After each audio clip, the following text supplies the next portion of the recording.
오늘은 30주 잡보겠습니다. 같이 제목 한번 읽어보겠습니다. 내 집과 나라를 견고하게 하리라. 아멘. 자, 제 말씀 사무엘하 7장 8절에서 16절 한 절씩 교독합니다. 그러므로 이제 내 종 다윗에게 이와 같이 말하라. 만군의 여호와께서 이와 같이 말씀하시기를 내가 너를 목장 곧 양을 따르는 데에서 데려다가 내 백성 이스라엘의 주권자로 삼고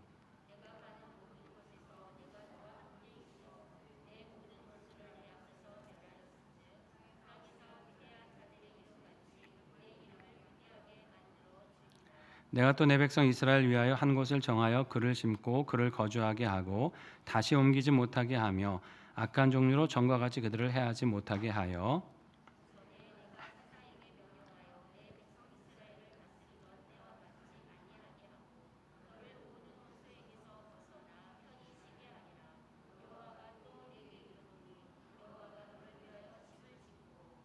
네 수 안에 차서 네 조상들과 함께 누울 때에 내가 네 몸에서 날 네 씨를 네 뒤에 세워 그의 나라를 견고하게 하리라.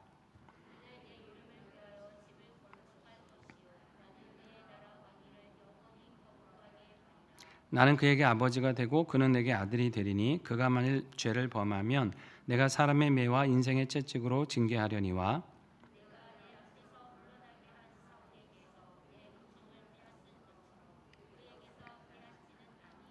같이 읽습니다.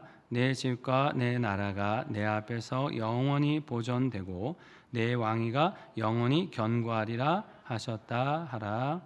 아멘. 이 어떤 상황인지 아시죠? 다윗이 하나님을 위해서 이제 성전을 건축하고 싶었죠. 왜냐하면 이제 왕이 돼서 법궤도 왔고 이제 성막으로 옮겨놨는데 자기는 왕궁에 있는데 하나님의 성전은 아직까지 그렇게 성전이 없다 보니 그 언약궤를 모시고 하나님을 모실 성전을 짓고 싶어 했어요. 그때 하나님이 이제 만류하시면서 나단 선지자를 보내서 이 얘기를 쭉 하시는 것이죠.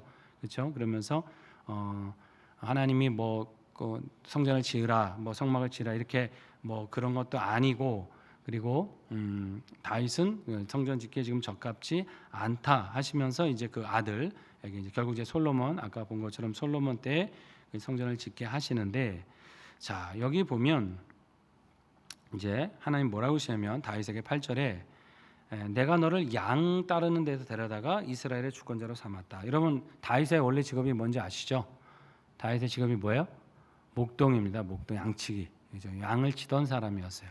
거의 대부분 그 당시 이스라엘의 많은 소년들이 또 그런 일을 했지만은 다윗이 목동이었는데 하나님이 이스라엘의 왕을 삼았다. 이건 다윗도 고백하는 거고 여기도 이제 아예 하나님 이제 얘기하시는 거죠.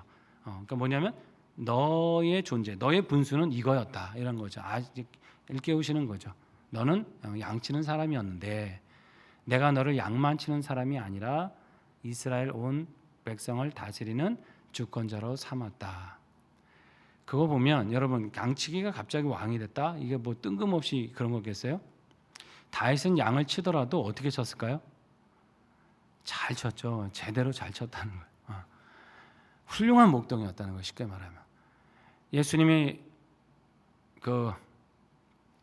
나는 요한복음 10장에 선한 목자라 이번에 월삭 때 드린 말씀이구나 그러고 보니까 선한 목자는 양들을 위하여 뭘 버린다 그랬어요? 목숨을 버린다 그랬잖아요. 목숨을. 아니 양 하나 잃고 말지 무슨 목자가 목숨을 버립니까? 이게 안 맞잖아요. 이 값어치가. 근데 선한 목자는 그렇게 한다는 거예요. 다윗이 왜 자기가 양치다가 사자나 곰이 와서 양 새끼 뺏어가면 어떻게 했어요? 그냥 보내줬어요? 쫓아가서 그 입에서 그걸 건져내려고. 그럼 사자나 곰이 가만히 있겠어요? 죽이려고 덤벼들겠죠. 그러면 거기 성경에 그대로 본문이 거예요. 수염을 잡고 그것을 쳐 죽였다 그랬어요. 이게 보통은 아닌 것 같아요. 아무리 용맹해도 무슨 사자하고 곰을 수염을 잡고 싸워요? 그 집채만한 사자가 아니더라도 어쨌든 그 맹수들 아닙니까? 그러고 보면은 목숨 걸고 양을 지켰어요. 이 말이 무슨 말이냐? 목숨 걸고 양을 지킬 만한 사람이니까 하나님의 백성도 맡긴 거죠. 그 생명도. 그렇잖아요. 양 대충 치고 그냥 게으르게 치고 뺏기면 그냥 도망가고 자기는 살려고 이런 사람이었다면 하나님이 그에게 이스라엘의 통치를 맡겼겠냐고요. 자기만 살겠다고 도망 다닐 텐데 그게 아니잖아요. 그러니까 양을 치더라도 성심껏 치고 하나님의 뜻대로 정말 최선을 다하니까 하나님은 더 큰 거를 맡겨주신 거죠. 작은 것에 충성되면 큰 것을 맡긴다는 것도 어떻게 보면 또 그런 맥락에서 통하는 얘기가 되는 건데, 어쨌거나 다윗의 정체성은 목동인데 하나님이 그를 어쨌든 이스라엘을 다스리는 주권자로 삼으셨는데 그 정도가 아니에요. 그 다음에 9절, 하나님이 어떻게 하셨냐면 너와 함께 있었어요. 또 내 모든 원수를 앞에서 멸해 주셨어요. 그리고 자, 오른쪽 1번하고도 같은 제목인데 1번 같이 한번 읽어볼까요? 다윗의 이름을 어떻게 해요? 위대하게 만들어 주겠다고 약속하셨고 실제로 지켜주셨어요. 다윗 이름이 굉장히 위대합니다. 사실 진짜 지금도 그 뭐 가끔 제가 얘기하지만 그 이스라엘 국기가 그 육각형 별이 다윗의 별이에요. 다윗의 별 이름이. 항상 그 이스라엘은 모델이 어디냐면 다윗 왕국. 그게 모델이에요. 하나님의 통치가 가득하고 왕권이 가득하고 사방 모든 나라를 복속했던 그 다윗 왕국이 항상 메시아 왕국의 모델일 정도로 다윗은 위대한 이름이다라고 하는 것이죠. 자, 하나님 진짜 그렇게 하셨어요. 여러분, 우리들의 앞에 여기 보면 평안하게 되고 원수가 멸해지고 이름이 위대하게 되는 게 우리 능력입니까? 아니잖아요. 하나님의 은혜잖아요. 하나님의 역사 아닙니까? 근데 그 역사가 어떻게 이루어진 거예요? 다윗이 하나님을 너무나 잘 섬긴 거죠. 다윗은 양을 치면서도 시편에 수많이 남아 있지만 그냥 외사가 찬송이었고, 환난 중에도 하나님께 찬양하고 노래하는 게 일이었고, 제 가운데 있었으면 침상이 젖을 정도로 회개하고 탄식하는 게 일이었고, 그렇잖아요. 원수가 멸해졌을 때는 하나님을 높여드리고 자신의 영광을 구하지 않고 하나님만을 높여드렸던, 그냥 매사가 그런 감사, 기도, 회개, 찬송, 다윗의 삶은 그냥 늘 그것으로 가득 차 있지 않습니까? 그러니까 하나님이 아예 다 그냥 왕을 세워주실 뿐 아니라 이름을 아예 위대하게 만들어 주셨다. 그럼 우리의 삶도 하나님을 정말 잘 섬기셔서 신앙 역사에 우리의 이름이 위대하게 남으시기를 바랍니다. 이 땅의 역사에는 위대하지 않아도 돼요. 그건 뭐 그렇게 역사책에는 안 나와도 상관없지만 하나님의 신앙 역사 속에 우리들의 이름이 위대하게 남아야 될 줄로 믿습니다. 자, 그리고 이제 한 가지를 더 얘기하면 그거죠. 성전을 짓겠다고 했지만은 하나님께서 어딘들 거하시겠냐고. 인간이 아무리 화려하게 솔로몬의 성전을 화려하게 짓지만 하나님께서 그 화려하기 때문에 거기에 거하시냐고요. 그것도 부족하죠.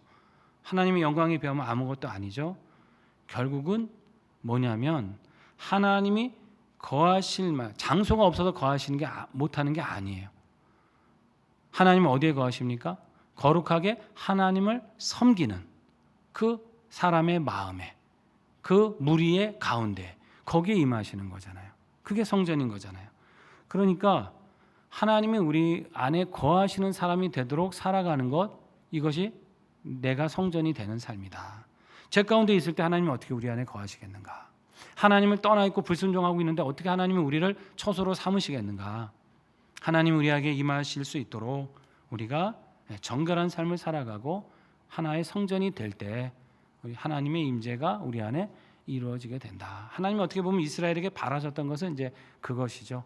그러한 임재를 바라셨던 것, 우리가 이제 이걸 교훈을 삼아서 우리가 생각해야 될 줄로 믿습니다.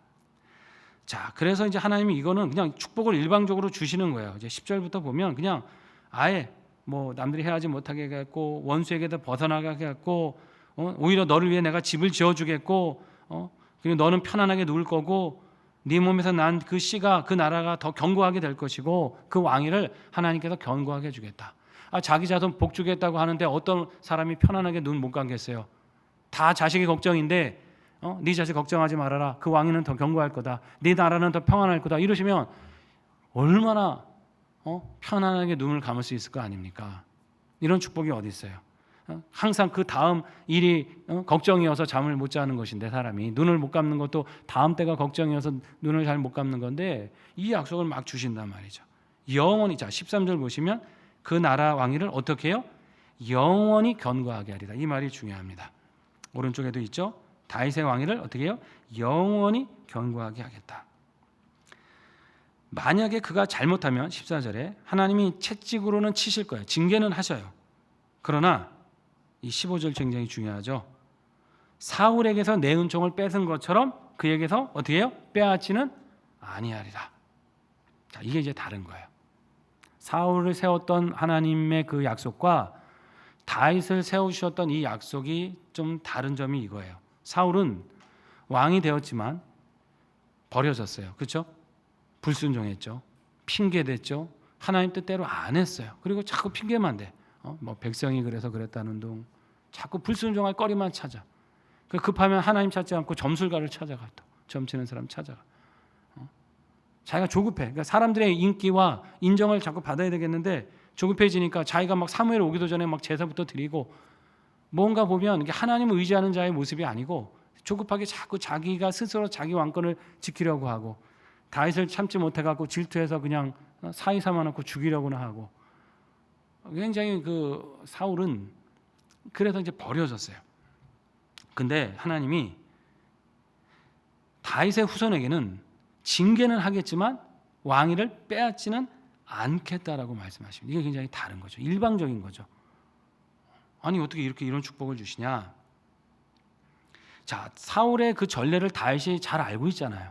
자기 선대 왕이 잘못해서 일대에 끝나버리고 자기가 왕이 됐단 말이에요.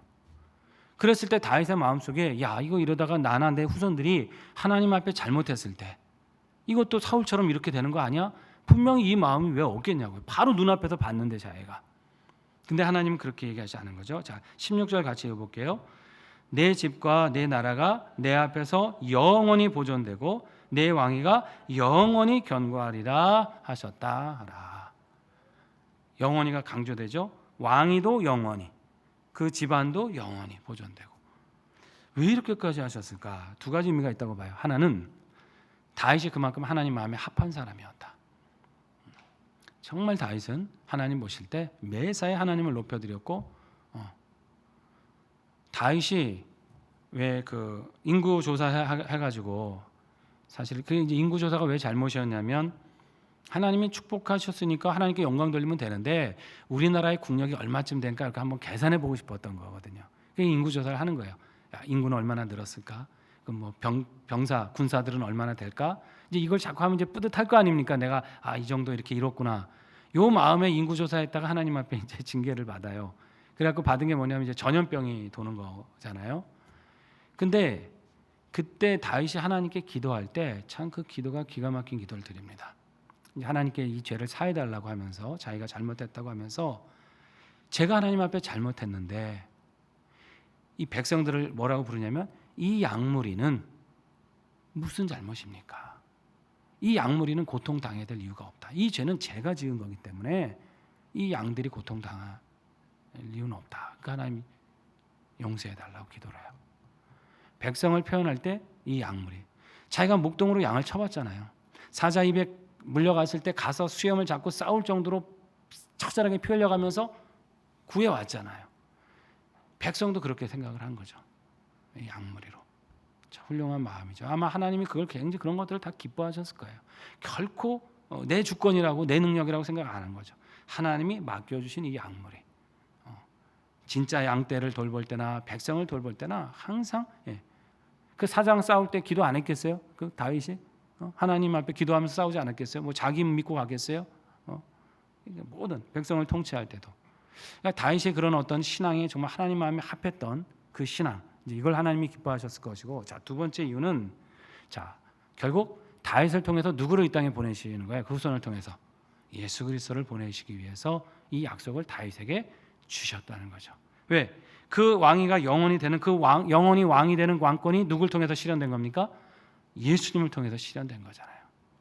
이 땅의 모든 인생의 왕이 되시는, 온 만물과 우주의 왕이 되시는 예수 그리스도가 다윗의 후손으로 오셨으니까 그 왕위가 이제 견고하게 되고 영원하게 되었잖아요.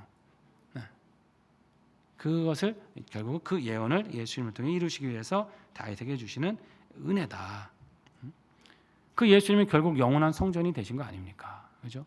우리가 예배하고 높여드리는 하나님, 그분을 통해 하나님을 만나는 영원한 성전이 되신 분이 예수님. 그 성전도 결국 다윗의 후손을 통해서 오신, 이 모든 게 이제 하나님 영적으로 다 통하는 그런 은총과 축복이다라고 하는 것이죠.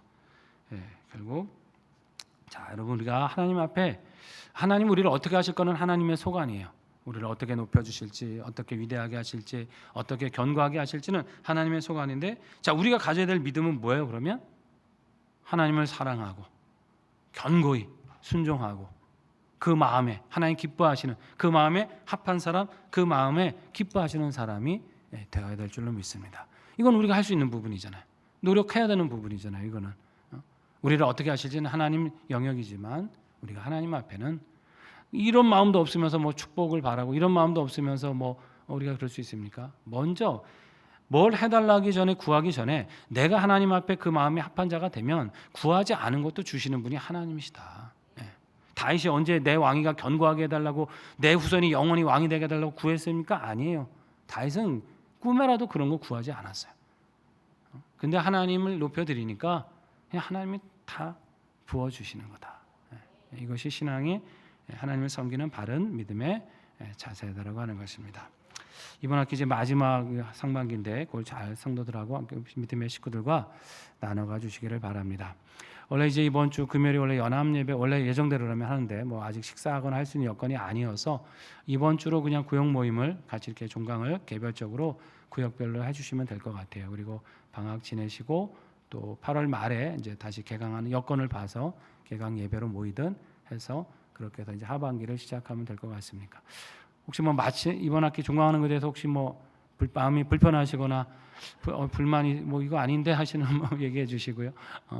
이렇게 해서 방학 동안이라도 그냥 쉬지 마시고, 어차피 전화든 줌이든 다 연결이 되어 계시니까 같이 정기적으로 교제 나누시고 좀 같이 기도해 주시면 좋겠어요. 지금 우리가 기도할 일이 많잖아요. 뭐 성경학교 수련회도 있고, 뭐 포괄적 차별금지법 문제, 학생 인권조례 폐지 문제도 그렇고, 계속해서 우리가 기도해 왔던 부분들, 교회 그때 주보에 나오는 여러 가지 행사들, 이런 거 가지고 함께 기도하고 교제하시면서 그렇게 시간을 보내시면 좋겠습니다. 한 학기 동안 참 수고 많으셨고요. 뒤에 기도하고 마치도록 하겠습니다.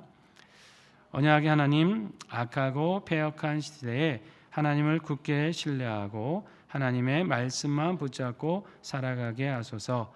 다윗에게 하신 그 약속이 오늘 우리에게도 성취되게 인도하소서. 예수님의 이름으로 기도드립니다. 아멘. 수고 많으셨습니다.